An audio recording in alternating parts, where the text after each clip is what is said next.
Assalamualaikum warahmatullahi wabarakatuh. Sebelumnya saya mengucapkan terima kasih kepada Bapak Hairul Huda telah memberikan saya dan kelompok saya kesempatan untuk mempresentasikan mengenai materi mobil listrik. Perkenalkan, nama saya Natasha Azanita Rubianto, absen 23. Saya Muhammad Zabian, absen 20. Muhammad Islami, absen 25. Saya Rizky, absen 27. Baik, di sini saya akan menjelaskan apa yang dimaksud dengan mobil listrik. Mobil listrik adalah sebuah transportasi yang sangat ramah bagi lingkungan karena tidak menimbulkan polusi asap dan tidak menimbulkan suara yang bising. Mobil listrik digerakkan oleh tenaga listrik yang disimpan dalam baterai maupun tempat penyimpanan energi lainnya. Mobil listrik terdapat perangkat elektronik yang mendukung yang sangat bermanfaat, contohnya seperti lampu utama, sein, klakson, dan lampu. Baik, selanjutnya ada sejarah. Baik, saya akan menjelaskan sejarah. Jadi mula-mula mobil listrik ini ditemukan pada abad ke-18, yaitu di mana banyak ilmuwan dari Hungaria, Belanda, dan Amerika Serikat itu mencoba merancang mobil yang dapat digunakan dengan efisien, tidak membuang banyak tenaga yang tidak dapat dianu lagi. Lalu pada tahun 1832 muncul sebuah terobosan dalam mobil hybrid, yaitu ketika Robert Anderson mengembangkan sebuah mobil bertenaga listrik yang dibuat di Skotlandia. Lalu pada abad ke-19 terciptalah mobil bertenaga listrik pertama buatan William Morrison. Mobil listrik ini dapat menampung kecepatan sampai 22 km per jam. Lalu pada tahun 1898, Porsche mengeluarkan mesin pembakaran listrik dan bahan bakar. Lalu pada abad ke-20 tercatat mobil listrik mencapai masa kejayaannya, yaitu di mana banyak sekali mobil listrik yang sudah dibuat pada abad ke-ini. Hingga pada tahun 1999, Honda melakukan lompatan ke market AS sehingga mobil listrik lebih terkenal lagi dan lebih banyak diproduksi sehingga banyak orang yang menggunakannya juga. Baik, lanjut.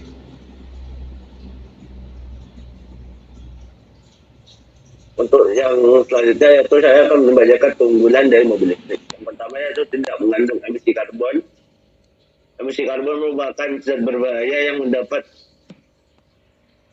menambah atau dapat menyebabkan pemanasan global. Yang kedua, lebih mudah dikendarai. Dengan adanya teknologi yang sangat efisien dan sangat canggih, mobil listrik lebih mudah untuk dikendarai oleh masyarakat, mulai dari umur muda hingga yang tua. Yang ketiga yaitu biaya perawatannya lebih murah.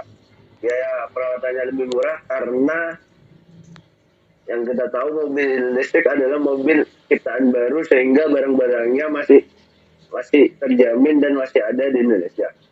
Yang keempat, lebih aman. Mesin mobil listrik yang dikembangkan sekarang lebih aman untuk dikendarai sehingga kita dapat menggunakannya dengan mudah dan nyaman.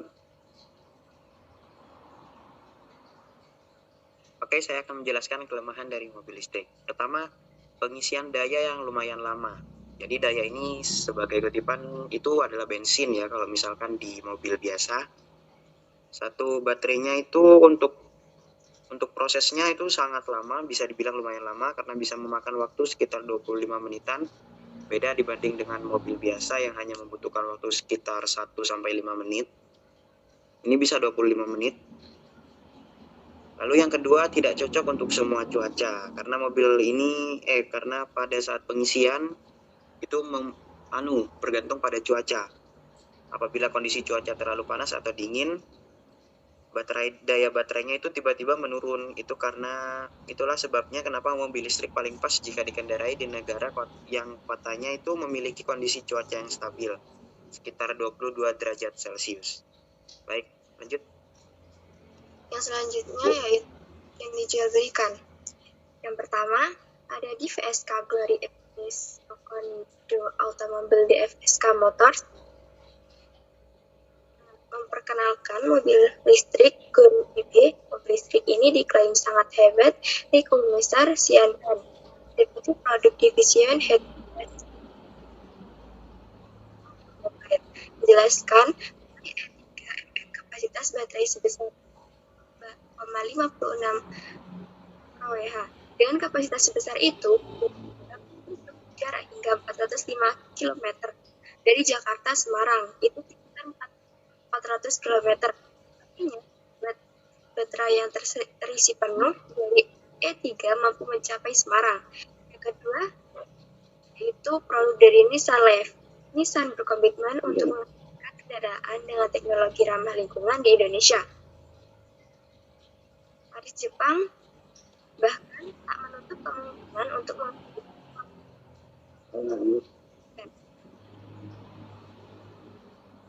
Indonesia ISO Syndicate akan meluncurkan 2 model kendaraan sertifikasi pada 2000 mendatang. Salah satu produk yang benar-benar full. Yang ketiga ada Tesla Model 3, perusahaan mobil listrik Amerika Serikat. Tidak ingin tinggalkan memasarkan produk Indonesia. Ada beberapa model yang dipasarkan di Indonesia. Salah satu adalah Model 3. Tesla Model 3i merupakan mobil listrik termurah yang dijual belikan. Model 3 yang hadir di Indonesia hadir dalam 3 varian ETA dan boost range and performance. Selanjutnya yaitu mekanisme. Yang pertama ada generator atau pengisi daya onboard. Pengisi daya kendaraan onboard merupakan energi AC dari jaringan listrik menjadi energi DC yang diperlukan untuk mengisi ulang baterai. Yang kedua ada transmisi. Dan tenaga yang dapat digunakan dalam kisaran kecepatan mesinnya sempit. Yang ketiga ada inverter. Inverter merupakan pengubah daya DC dari baterai menjadi daya AC yang digunakan untuk mengoperasikan kendaraan listrik. Baik, selanjutnya saya akan menjelaskan apa itu abstrak. Abstrak dari mobil listrik. Penggunaan kendaraan di Indonesia saat ini semakin meningkat, baik kendaraan roda 2 maupun roda 4. Dalam mendukung ketahanan energi dalam sektor transportasi, saat ini pemerintah mendukung perkembangan kendaraan listrik guna mendukung tercapainya energi yang bersih dan ramah lingkungan. Saat ini kendaraan listrik dijadikan solusi alternatif yang sedang dikembangkan dalam mendukung energi yang lebih bersih dan ramah lingkungan.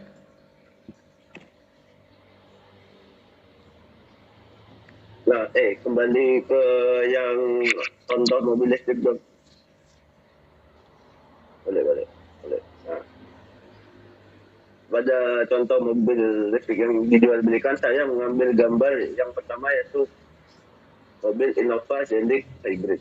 Innova Zendik Hybrid merupakan sebuah mobil yang mengembangkan sistem hybrid, yaitu penggabungan antara mesin listrik dan mesin biasa, mesin bensin. Mesin hybrid ini dapat menghemat tenaga atau menghemat bensin yang semula sekitar 2 sampai 3 liter per kilo, bisa jadi akan berkurang sekitar 1 atau 0,5 per kilometer. Yang kedua yaitu mobil yang sangat viral saat ini, yaitu Wuling REV. Wuling REV merupakan sebuah mobil baru ciptaan produksi tim Wuling yang diperjualbelikan di Indonesia. Mobilnya sempat viral di awal tahun 2022 hingga awal tahun 2023. Banyak masyarakat menyukai mobil Wuling REV karena bentuknya yang sangat minimalis serta dapat menempuh jarak hingga 200 atau 300 km. Yang terakhir atau yang ketiga adalah mobil Hyundai Ioniq 5 atau Hyundai Ioniq 5. Hyundai Ioniq 5 merupakan sebuah mobil SUV listrik yang sangat modern dan sangat viral akhir-akhir ini. Mobil tersebut digemari oleh banyak masyarakat karena dapat menempuh jarak hingga 500 hingga 600 km. Mobil ini dapat menempuh kecepatan hingga 170 PS atau 170 km. Dan mobil ini range jarak baterai mobil tersebut yaitu 500 hingga 600 km. Jika digunakan pada suatu kota yaitu dari Jember hingga menuju Jogja atau selebihnya. Sudah, tutup. Baik, ini untuk daftar pustakanya. Yang pertama kita akan mengambil dari www.mesin.net atau sebuah modul yang cari di Google.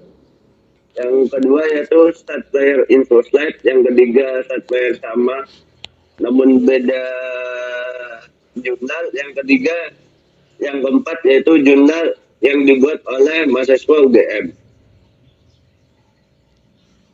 Sudah?